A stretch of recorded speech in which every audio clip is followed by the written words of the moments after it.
복잡하고 어려운 뉴스 제가 쉽게 풀어드리겠습니다. 문현진의 뉴스창 시간입니다. 자, 오늘도 많은 뉴스들이 쏟아져 나오고, 그리고 이 뉴스들을 통해서 여러분들이 얻어야 될 것들이 있을 텐데 그게 해석하기 어려우시죠? 제가 쉽게 풀어드리겠습니다. 이 영상만 보시면 여러분들도 쉽게 뉴스를 접하실 수 있으니까요. 도움되신다면 좋아요와 구독 그리고 알람 설정까지 반드시 부탁드리도록 하겠습니다.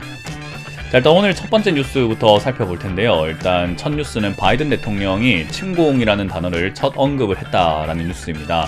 지금 제가 목요일에 영상을 찍고 있는데요. 여러분들은 아마 토요일에 보시겠지만 저는 목요일에 미리 찍거든요. 근데 이 영상을 찍는 이 시점에서 우크라이나에서는 계엄령이 발표가 되고, 그리고 바이든 대통령과 CNN 보도에서는 오늘 밤 자정을 넘어서든 또 밤 깊은 밤에 약간 침공할 가능성이 있다라는 이야기 나오고 있고요. 러시아는 전면전 하지 않겠다, 그리고 침략을 하지 않겠다, 점령을 하지 않겠다라고 이야기를 하지만 어디까지 믿어야 할지, 그리고 어디까지가 현실일지 우리가 조금 알 수가 없는 부분인 것 같습니다. 그래서 바이든 대통령의 침공 첫 언급이 있다 보니까 결국 러시아 은행을 두 곳을 전면 제재하고 있고요. 그리고 명분이 없는 전쟁이다 보니까 아무래도 나토라든지 우크라이나 그리고 우리나라뿐만 아니라 미국까지도 너희 전쟁이 일어나게 되거나 전면전으로 가게 된다면 제재에 동참할 수밖에 없으니 그런 건 좀 조심해라 라고 하고 있고, 유엔도 전쟁하지 마라 라고 자꾸 이렇게 경고를 날리고 있죠. 자, 어찌됐든 그런 상황에서 러시아가 어떤 움직임을 보일지는 조금 더 지켜봐야 되는 문제이지 않을까 싶은데, 아마 토요일이면은 어느 정도는 가닥이 나오고 있지 않을까. 이 뉴스를 보고, 이 영상을 보고 계실 때는 뭔가 가닥이 나왔을 테니까 참고해서 판단을 하시면 좋을 것 같고요. 이제 그 전쟁이 나게 되면은 지금 유가라던가 천연가스 가격이 폭등하고 올라간다는 것을 여러분들이 최근 들어서 많이 보셨을 텐데, 그런 유가 상승이라든가 이제 원자재 가격이 올라가게 되면 또 물가 상승으로 올라가게 되겠죠. 물가 상승에 또 영향을 주면은 물가가 폭등하게 되니까 당연히 금리 인상 시기가 빨라질 수밖에 없는 거예요. 그래서 전쟁 위기가 있으면 사실은 돈을 풀어가지고 사람들이 먹고 살 수 있게끔은 해야 되는 거 아니니? 라고 사람들은 보겠지만, 돈을 풀면 풀수록 먹고 살기가 사실 이제 좀 힘들어지는 상황이 오게 됩니다. 왜냐하면 지금도 물가가 올라가고 있는데 돈을 풀면 물가 올라가는 속도가 가속화가 되겠죠. 그러면은 사실 돈 가지고 먹고 살 수 있는 게, 먹고 살 게 없어져요. 왜냐하면 너무 비싸거든요. 내 돈의 가치가 너무 떨어져 버리기 때문이죠.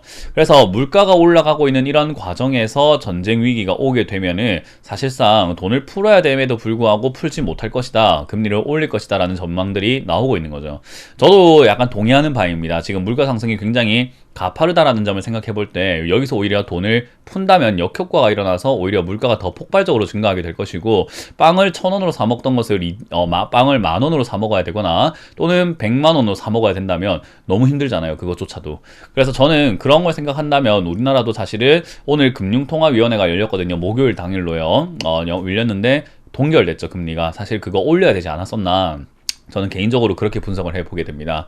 물론 높으신 분들이 이렇게 잘 해결을 해서 잘 선택을 하신 거겠지만, 저는 개인적으로 금리를 올려야 했다, 그렇게 생각을 하고, 뒤늦게 올리게 되면은 역시나 부작용이 생긴다라고 보거든요. 그럼 어떤 부작용이 생길까 하면 역시나 당연히 가계빚이죠.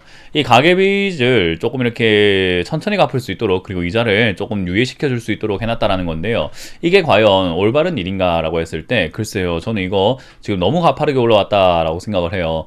부채 수준이 GDP의 96% 수준이다라고 이야기를 하는데요. 어떤 분들은 그래요. 미국은 몇백 프로가 넘어가고 일본도 몇백 프로가 넘어가는데 GDP 대비해서 빚 많은 게 뭐가 문제냐라고 할 수는 있어요. 근데 저는 그렇게 생각합니다.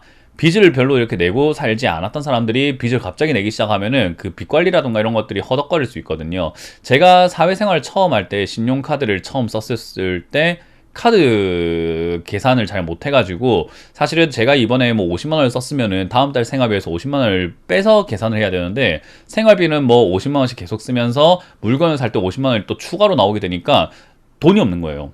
그게 이제 악순환으로 자꾸 돌더라고요. 근데 사용법을 알고 나니까 카드 값을 쓰려면 할부를 했으면은 그만큼 내가 생활비에서 조금 아껴야 이게 또 순환이 되겠구나 라는 계산이 서는데, 그게 안 되니까 자꾸 돌려막기를 하게 되고, 그러다 보니까 빚을 갚지 못하는 사태까지, 제가 버는 것보다 훨씬 더 나가는 돈이 많아지게 되더라고요.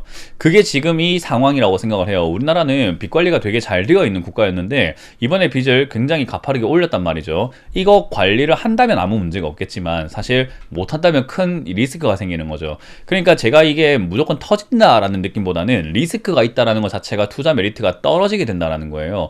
위험하니까 조금 지켜보자, 관리가 어떻게 되는지 보자라고 한다는 거죠. 그래서 글로벌에 있는 투자자들이 결국은 투자하는 데 있어서 약간 좀 걱정을 하게 된다, 그렇게 보시면 좋을 것 같아요. 자, 어찌됐든 이렇게 빚이 정말 늘어나 있는 상태에서 또 코로나 확진자가 또 증가하다 보니까 결국은 자영업자들에게 코로나 대출 상환을 연장시켜줬죠. 사실 언제든지 터질 수 있는 내용인데 이 상환 연장을 시켜준다는 것은 미루고만 있다라는 거거든요. 그렇다고 해서 코로나 자영업자들이 갑자기 돈이 생긴다든지 돈을 잘 번다든지 그런 건 아니고, 내야 될 돈을 자꾸 미루고만 있을 뿐이기 때문에 사실 경제 환경, 여건 이런 것들이 좋아지지 못한다면 연장을 시키면 시킬수록 나중에 더 크게 터질 수 있다는 것을 우리는 명심을 해야 될 것 같습니다. 뭐 크게 터졌을 때 자영업자분들이 잘 버텨준다면 상관이 없는데요. 그것도 터진 게 된다면 문제가 생기겠죠. 그러니까 또 하나의 또 리스크라는 거죠. 글로벌 투자자들이 봤을 때 역시나 메리트가 떨어질 수밖에 없겠죠.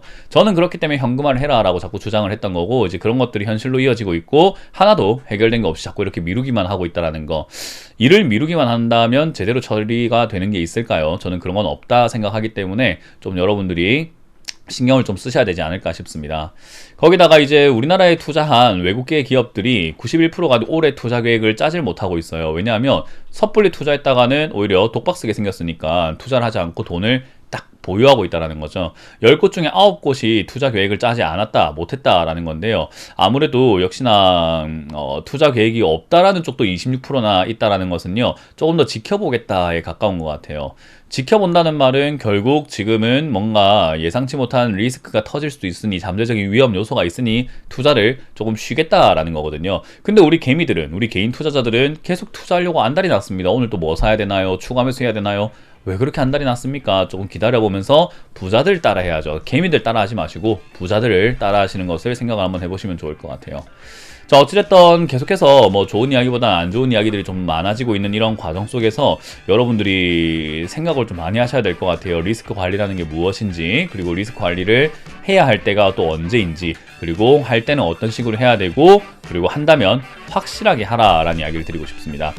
어쨌든 여러가지 이야기로 시끌벅적한 이런 시장에서도 역시나 현금을 들고 계시는 분들은 그냥 꾸준히 잘 들고만 계신다면은 좋은 기회가 올 것 같으니까요, 기회를 잡으시길 바라겠고, 물려 계시는 분들은 그래요, 지수가 더 떨어질 수 있는데도 들고 가야 되나요? 라고 하는데, 그거 손절로 확정 짓게 되면 여러분들 그거 복구 굉장히 힘들어집니다. 차라리 물려있던 종목이 반등이 나왔을 때 손실을 줄여서 나온다는 관점으로 보셔야 되는 거예요.